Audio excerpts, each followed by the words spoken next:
Praise Lord. ദൈവനാമത്തിന് മഹത്വമുണ്ടാകട്ടെ. യാക്കോബിൻ്റെ ലേഖനം 1-ാം അധ്യായം അതിൻ്റെ 19-ാമത്തെ വാക്യത്തിലേക്ക് നമുക്ക് വീണ്ടും കടന്നു വരാം.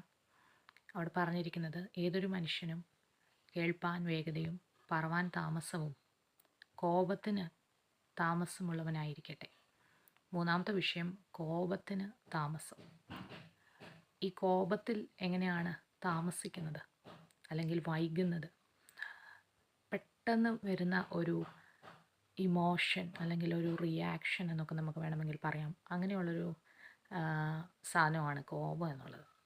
ദൈവത്തിൻ്റെ വചനത്തിൽ, എഫെസ്യ ലേഖനത്തിൽ നമുക്കിങ്ങനെ കാണുവാൻ കഴിയുന്നുണ്ട്. കോപിച്ചാലും പാപം ചെയ്യാതിരിപ്പീൻ, സൂര്യൻ അസ്തമിക്കുന്നിടത്തോളം കോപം വെച്ചുകൊണ്ടിരിക്കരുത്, പിശാചിന് ഇടം കൊടുക്കരുത്. അപ്പം ഈ കോപത്തിന് ഒത്തിരി അധികം കോൺസിക്വൻസസ് ഉണ്ട്. കോപത്തിന് താമസമുള്ളവരായിരിക്കും, അതായത് പെട്ടെന്ന് കോപിക്കാതെ കാര്യങ്ങളൊന്നുകൂടെ ഒന്ന് ചിന്തിച്ച് നമ്മൾ വിലയിരുത്തുമ്പോൾ ബൈ ദെൻ ഒരു ചെറിയ ഗ്യാപ്പ് വരുമ്പോൾ തന്നെ ഓട്ടോമാറ്റിക്കലി കുറഞ്ഞു പോകുന്ന ഒരു റിയാക്ഷനാണ് ഈ കോപം എന്നുള്ളത്. ചിലരെ സംബന്ധിച്ച് അവർക്ക് പെട്ടെന്ന് കോപം വരും, എന്നാൽ ചിലർ ഒത്തിരി പെട്ടെന്ന് കോപിക്കാറില്ല.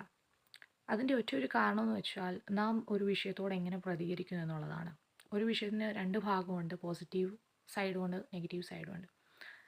നമ്മളെല്ലാ കാര്യങ്ങളെയും നെഗറ്റീവ് വേയിലെടുക്കുമ്പോൾ നമുക്ക് പെട്ടെന്ന് കോപം വരും. എന്നാൽ ഒന്ന് ശാന്തമായി ഇരുന്നു കൊണ്ട് ഒന്ന് ചിന്തിച്ച് കാര്യങ്ങളെ ഒന്നുകൂടെ സൗമ്യതയോടെ നമ്മൾ ഡീൽ ചെയ്യുമ്പോൾ കോപത്തിന് നമുക്ക് ഇടം കൊടുക്കാതിരിക്കാൻ പറ്റും. അതുകൊണ്ട് തന്നെയാണ് പൗലോസ് പറയുന്നത്, നിങ്ങൾ കോപിച്ചാലും പാപം ചെയ്യരുത്. കോപം പാപത്തിലേക്ക് ലീഡ് ചെയ്യുന്ന ഒരു ഘടകമാണ്. കോപിച്ചാൽ പാപം ചെയ്യാനുള്ള സാധ്യത കൂടുതലാണ്. കോപിച്ചാൽ പാപം ചെയ്യരുത്, സൂര്യൻ അസ്തമിക്കുന്നിടത്തോളം കോപം വെച്ചുകൊണ്ടിരിക്കലും. ഒരു ക്രിസ്തീയ ജീവിതത്തിൽ വിജയകരമായ ഒരു ജീവിതം നയിക്കണമെങ്കിൽ നമ്മുടെ ജീവിതത്തിൽ നാം മാറ്റിവെക്കേണ്ട ഒരു കാര്യമാണ് കോപം. ജഡത്തിൻ്റെ ഫലമാണ് കോപം. അതുകൊണ്ട് ആത്മാവിനാൽ നയിക്കപ്പെടുന്നവർ ആത്മാവിൻ്റെ ഫലം എന്ന സ്നേഹം ധരിക്കുമ്പോൾ നമ്മുടെ ജീവിതത്തിൽ നമുക്ക് പല കാര്യങ്ങൾ മാറ്റുവാൻ കഴിയും, പല കാര്യങ്ങൾ നമുക്ക് സോൾവ് ചെയ്യാൻ കഴിയും. അതുകൊണ്ട് നമ്മുടെ ക്രിസ്തീയ ജീവിതത്തിൽ ഈ കാര്യങ്ങളൊക്കെ നമുക്ക് ശ്രദ്ധിച്ച് മുന്നേറുവാൻ കർത്താവ് സഹായിക്കട്ടെ.